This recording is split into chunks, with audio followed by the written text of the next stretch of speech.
Alhamdulillah, wassalatu wassalamu ala rasulillah wa ala alihi wa sahbihi wa man tabi'ahu wa mawala. Di baliho depan ini ada gambar saya sedang berpelukan dengan seorang Habib Rifki Al-Hamid. Itu terjadi pada hari Senin tanggal 18 Maret 2019. Dan sekarang saya datang kemari Maret 2021. Jadi umur pelukan kami itu sudah 2 tahun yang lalu. Ketika itu jam 6 pagi emak saya meninggal dunia di Riau. Saya segera pulang dari Pulau Madura, sampai di airport bertemu dengan Sidi Al-Habib, berfoto, dan sempat saya berjanji insya Allah saya akan datang ke Akbar. Tak pernah terlintas di pikiran saya bahwa 2 tahun lagi akan datang, karena pada tahun-tahun ini begitu banyak jadwal dibatalkan karena sulitnya untuk mendapatkan izin.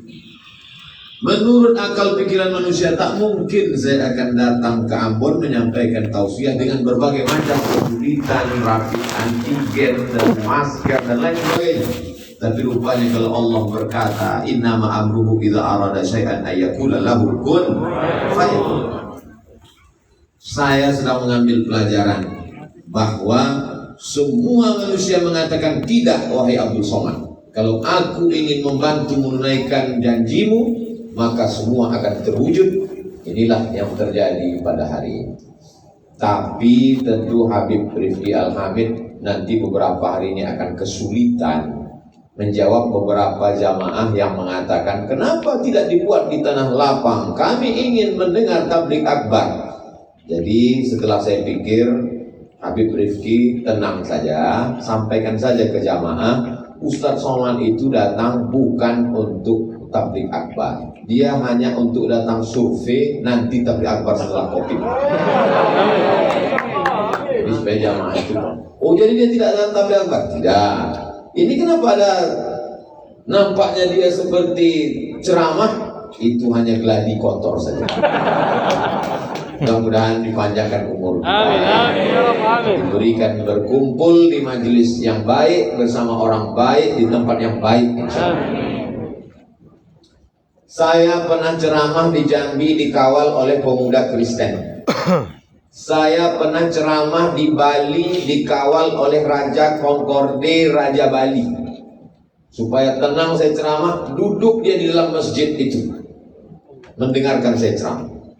Saya pernah juga ceramah setelah diberikan izin oleh Dewan Gereja-Gereja di Sorong, Papua. Tapi ceramah dihadiri oleh semua tokoh agama dari mulai wakil uskup sampai sinode sampai Hindu Dharma Parisada baru di Ambon Manise. Allah. Semua hadir mereka. Itu pun tak terpikir juga di kepala saya. Jadi sampai di sini banyak hal-hal yang tak terpikirkan oleh di kepala. Jadi nyata bahwa kepala kita ini terlalu kecil untuk memikirkan dunia. Jadi kalau kepala yang sekecil ini mau memikirkan dunia sebesar ini, itulah terjadi pecah pembuluh darah. Jadi yang penting kita berusaha, berikhtiar sesuai dengan Ahlus Sunnah wal Jamaah al-kasb wal ikhtiar. Setelah azam kuat, bismillahirrahmanirrahim, la haula wala quwwata illa billah. Akhirnya terwujudlah apa yang terwujud. Sebetulnya masyarakat Ambon ingin menyampaikan pesan kepada Abdul Somad. Inilah Ambon, wahai Abdul Somad. Ambon Manise. Buah-buahannya sudah dimakan, manis. Tehnya sudah diminum, manis juga. Suara orangnya pun merdu, manis. Wajah orangnya tak bisa nampak karena pakai masker. Tapi insya Allah keramahan mereka ini hanya Allah saja yang dapat membalas. Man ahsana ilaikum, siapa yang berbuat baik kepada kamu, fakafi'uhu, balaslah. Fa illam tajidu, kalau kamu tak sanggup membalas, fad'u lahu, doakan mereka. Alhamdulillah hadir bersama kita tokoh-tokoh masyarakat, Bapak Sekda Provinsi Maluku dengan segala kesibukannya sempat datang malam ini. Bapak Kapolresta Ambon hadir bersama kita. Sayyidi Al-Habib Ahmad As-Saggaf ikut bersama kita dan kita larut dalam kenikmatan suara beliau yang luar biasa. Hubabah Ruqayyah Al-Attas dengan segala keterbatasan datang malam ini. Ini kehormatan buat saya, tak dapat membalasnya. Pisah emas bawa berlayar, masak sebiji dalam peti, hutang emas dapat dibayar, hutang budi dibawa mati. Hanya Allah saja yang membalas. Jazakumullah khairul jaza, ahsanallah ilaikum. Yang besar tak dapat saya sebut gelarnya, yang kecil tak dapat saya sebut namanya. Insya Allah semua yang hadir maupun yang tidak hadir mengikuti program ini semuanya dimuliakan Allah Subhanahu wa taala. Ibu Ana Latukonsina itu tak boleh lupa karena anggota DPD. Bapak Ibu yang dimuliakan Allah Subhanahu wa taala. Selama ini saya kalau ceramah di mana-mana sekedar baca Quran, kata sambutan, setelah itu tausiah, selesai. Tapi di Ambon ada sesuatu yang berbeda. Ada majelis khatam Quran. Ini saya ingatkan bagi semua yang menonton video ini.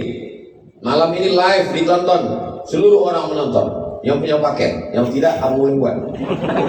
Tapi jangan bersedih hati, karena akan ada siaran ulangan di channel Ar-Rahmah, termasuk juga channel Ustadz Abdul Somad Official. Jangan lupa subscribe, like, and share. Kalian semua yang menonton acara malam ini, kalau kalian mau membuat majelis Isra Mi'raj, maka buatlah seperti yang dibuat di Ambon. Ada majelis khatam Quran.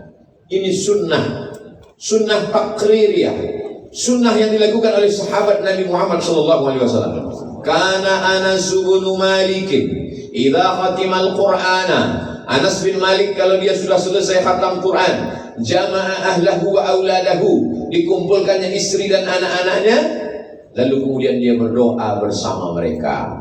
Itulah yang sedang diamalkan di Ambon, dan saya belum pernah hadir majelis seperti ini. Maka ini ditonton mereka di seluruh Indonesia, dari Sabang sampai Papua, bahkan Brunei Darussalam, Malaysia, Singapura menyaksikan. Lalu kemudian di tahun akan datang mereka membuat Isra Mi'raj, mereka buat seperti ini, pahalanya mengalir kepada Sayyidi Al-Habib Rifki Al-Habib. Amin. Ke Ustaz Abdul Somad ada juga, cuma tak terlalu banyak. Dalilnya mana? Man sanna fil islami sunnatan hasanatan. Siapa yang membuat tradisi yang baik, falahu ajruha, dia dapat pahalanya. Wa ajru man amila biha. Orang lain yang terinspirasi lalu membuat seperti ini, mengamalkannya, maka dia akan dapat pahalanya sampai hari kiamat. Setiap tahun momen Isra Mi'raj, Maulid Nabi, nuzul Quran, halal bihalal, ketika ada beberapa anak khatam, selipkan, dibacakan doa untuk orang tua, meleleh air mata orang tua karena haru, anak-anak berbahagia, foto mereka dicetak, dilihat. Anak cucu mereka akan menonton, melihat gambar video malam ini. Ada gambar yang diambil kameramen, lalu mereka cetak, ditempel di dinding. Hari berganti, musim berubah. Itu untuk menghilangkan kantuk. Maaf ibu sekalian, saya sedih.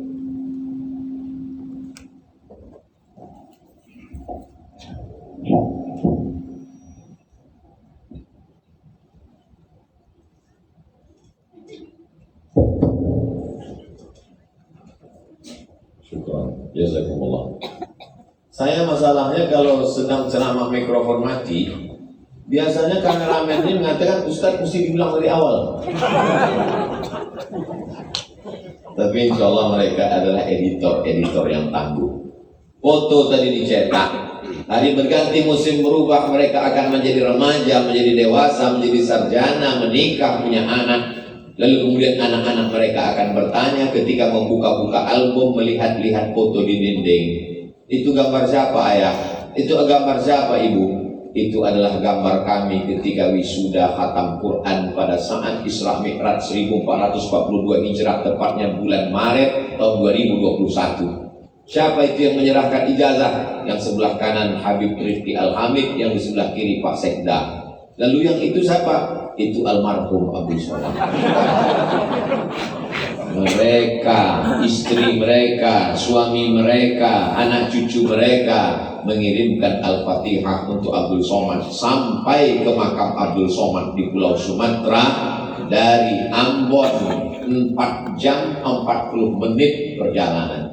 Tapi mereka membacakan itu ikhlas karena Allah Ta'ala sampai ke alam barzakh. Itulah yang sedang dicari Abdul Somad, jauh-jauh terbang kemari mencari amal jariah yang tak putus dengan kematian.